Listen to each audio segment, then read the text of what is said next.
आसमां है नीला क्यों, पानी गीला गीला क्यों, गोल क्यों है जमीन।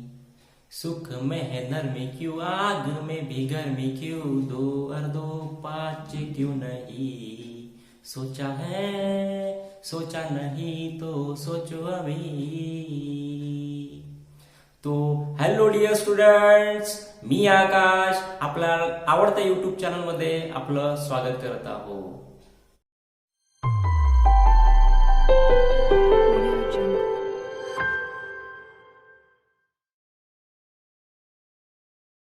थर्मोडायनेमिक्सच्या नेक्स्ट पार्ट मध्ये आपण पाहणार आहोत व्हॉट इज आयसोबॅरिक प्रोसेस. तर तुमच्या माहितीसाठी मी पुन्हा तुम्हाला एक सांगू इच्छितो की आपण थर्मोडायनेमिक प्रोसेसेस हा नवीन टॉपिक स्टार्ट केला आहे आणि त्यातली ही आहे सेकंड प्रोसेस. या अगोदरच्या व्हिडिओमध्ये आपण बघितलं आहे isothermal expansion process. Now we have to see isobaric process. तर आयसोबॅरिक प्रोसेसवर आपल्याला असा एक क्वेश्चन विचारला जाईल, derive expression for work done by the system.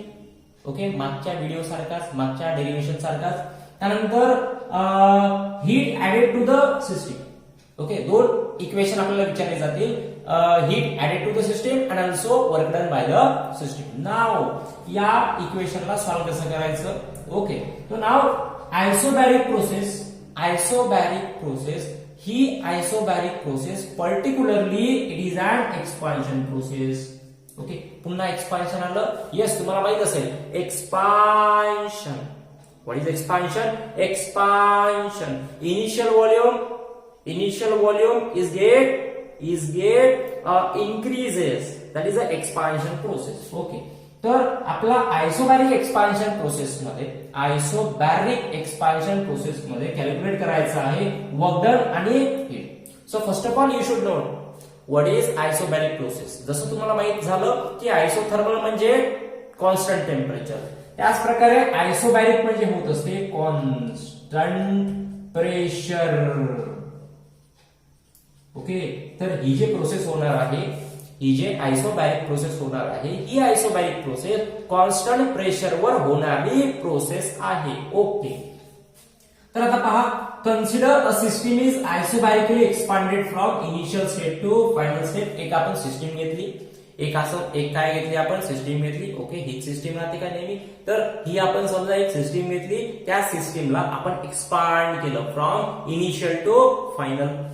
Now let P is the pressure आणि त्या throughout the process प्रेशर कसं राहणार आहे, constant, because it is a constant pressure process.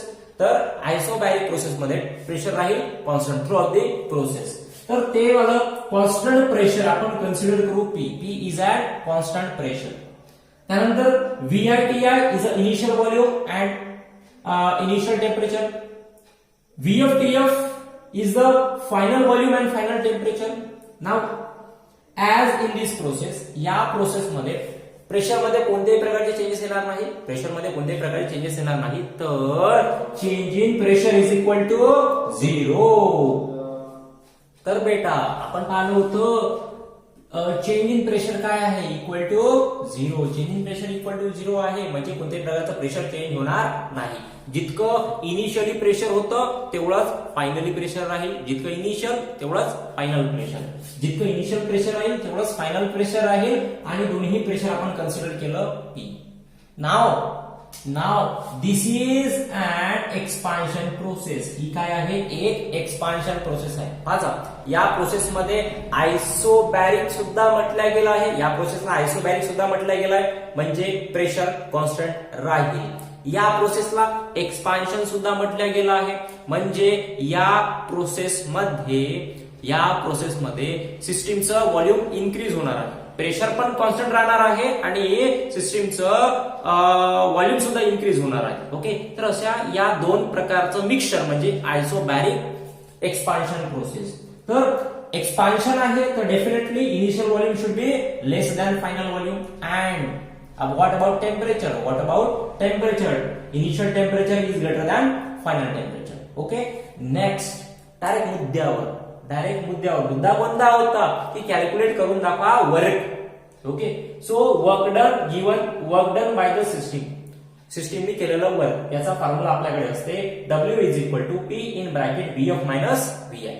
Okay, हे सर्व फॉर्म्युलेज आपण फर्स्ट लॉ ऑफ थर्मोडायनेमिक्स या derivation मध्ये डिराईव्ह केलेले आहे. सो या वाल्या चॅप्टर मधला फर्स्ट लॉ ऑफ थर्मोडायनेमिक्स किती इम्पॉर्टंट आहे. Yes, so go that link and first of all watch that lecture. Now W is equal to P in bracket VF minus VI. एक काम करा, ब्रॅकेटनी या वाला P ने ब्रॅकेटला मल्टिप्लाय करा, P into VF PVF minus P into VI PVI. Equation number first. Now आपल्याकडे आयडियल गॅस इक्वेशन असते. Ideal gas equation is equal to PV equal to NRT. Ideal gas equation PV NRT. Yes, तर ideal gas equation initial state साठी कसं लिहिले जाईल. For initial state P च्या ठिकाणी initial pressure, V च्या ठिकाणी इनिशियल व्हॉल्यूम, त्यानंतर N R आणि इनिशियल टेम्परेचर. तुम्ही म्हटलं सर NR का बरं चेंज नाही केला, NI R1 का बरं लिहिलं, कारण की N आणि R काय असतो कॉन्स्टंट. नेक्स्ट इनिशियल स्टेट साठी आपल्याला मिळालं PI VI is equal to NR TI. Now look at this, look at that point.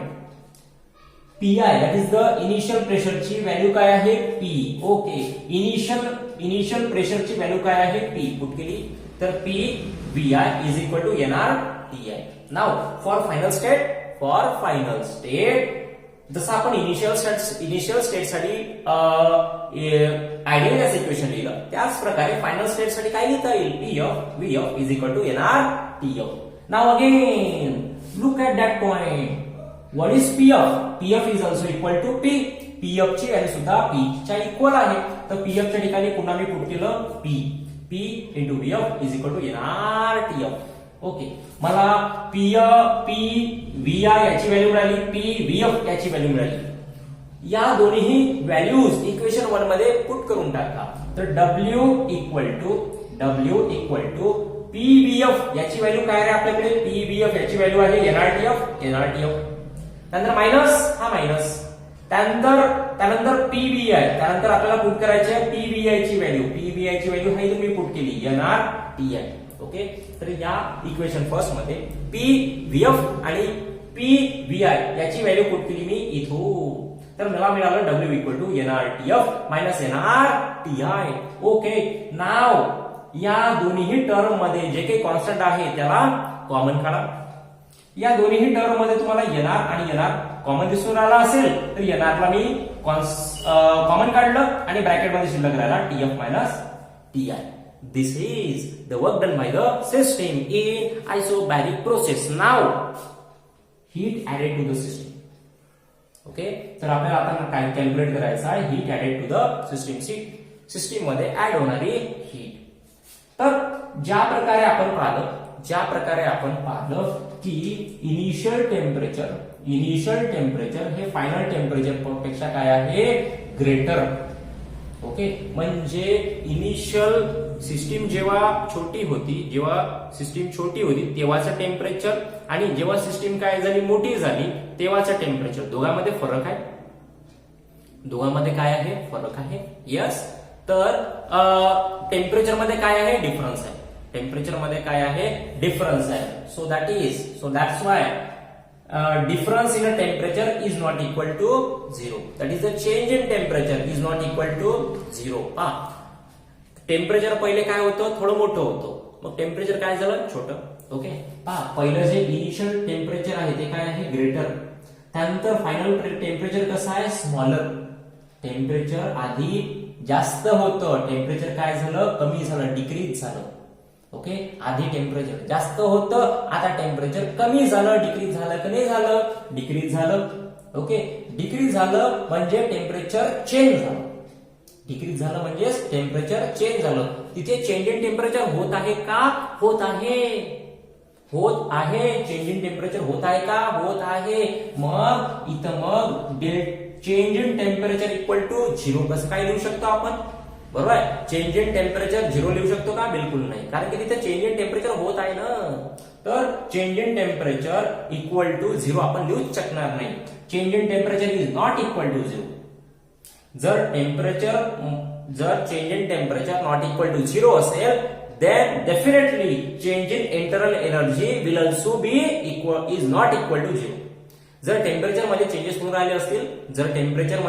राहिले असतील, तर इंटरनल एनर्जी मध्ये सुद्धा चेंजेस येते. ओके, तर change in internal energy will also not equal to 0. So आता change in internal energy is not equal to 0 आहे, म्हणजे तिची व्हॅल्यू 0 तर नाहीये. तिची व्हॅल्यू 0 नाहीये, मग तिची व्हॅल्यू आहे किती? चेंज इन इंटरनल एनर्जीची व्हॅल्यू म्हटलं ना मी 0 नाही आहे, तर मग किती आहे? तर चेंज इन इंटरनल एनर्जीची व्हॅल्यू असते delta U is equal to N CV delta T. What is the internal energy? Internal एनर्जीचा फॉर्म्युला काय आहे? Change in internal energy is equal to N CV delta T. What is CV? CV is the specific heat at a constant volume. And what is delta T? Delta T is TF minus TM. Okay, बरोबर ना? Change in temperature काय असेल? Change in temperature is equal to final temperature minus initial temperature. आता ही जे term आहे specific heat at constant volume, ही term आपण नेक्स्ट व्हिडिओ लेक्चर मध्ये चांगल्या प्रकारे एक्सप्लेन करून सांगणार आहोत. ओके, सध्या पुरतं तुम्ही एवढं लक्षात ठेवू शकता, CV is nothing but specific heat at constant volume. Okay, नाव डेल्टा यू याची जी व्हॅल्यू आहे, याची जे इक्वेशन आहे एनसीव्ही डेल्टा टी, या इक्वेशन मध्ये आपण पुट करणार आहोत डेल्टा टी ची व्हॅल्यू. डेल्टा टी ची व्हॅल्यू आपल्याकडे आहे delta T is equal to TF minus TN. Okay, putting this value in above equation, तर पहा इक्वेशन आपल्याकडे तयार होणार आहे delta U is equal to N CV delta T ची value TF minus TN. So called it as a equation number 3. त्याला आपण equation number 3 नाव देऊ. नाव आपल्याकडे आता पहा इक्वेशन किती तयार झाले. Okay, this is equation number first. Now या इक्वेशनला आपण सेकंड नाव दिलं.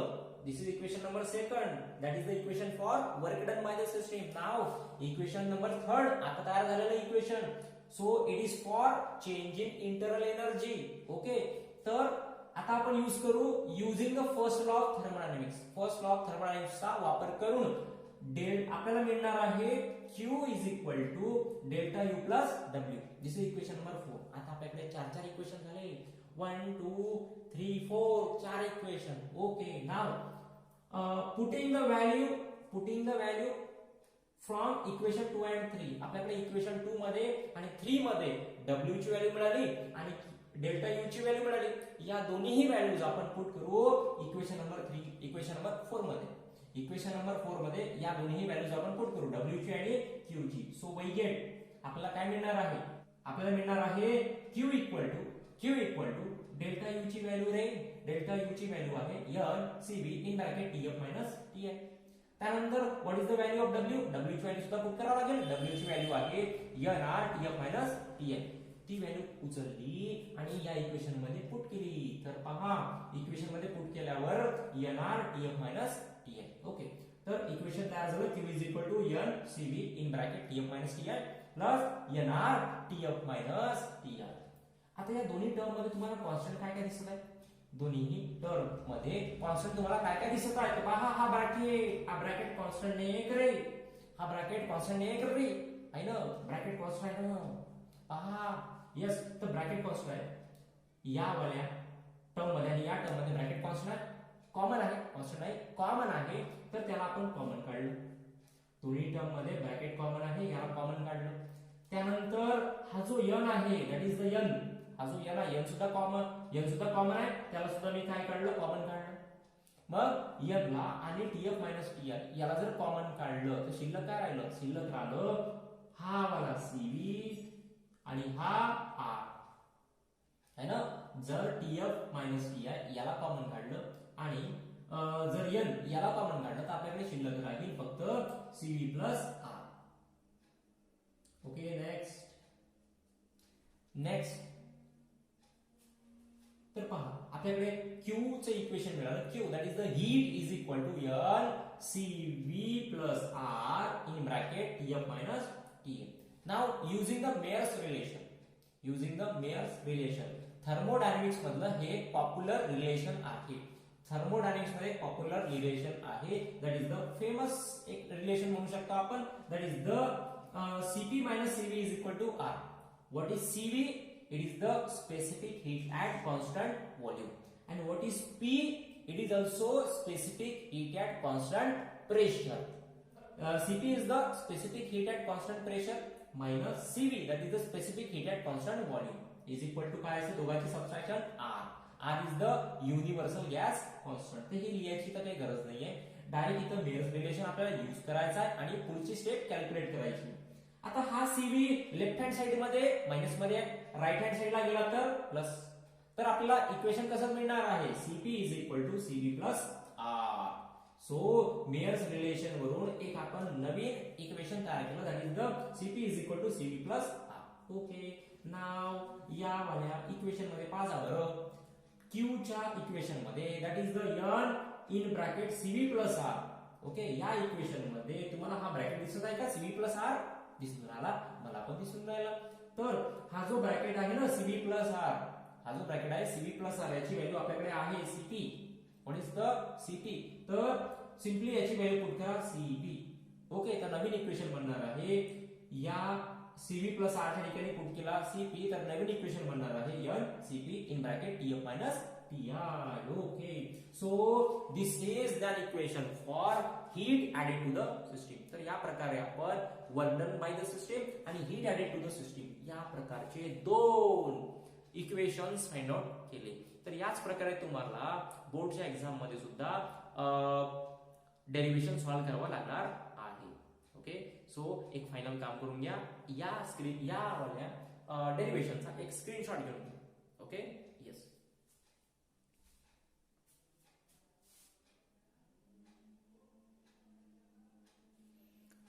So that's all for right now.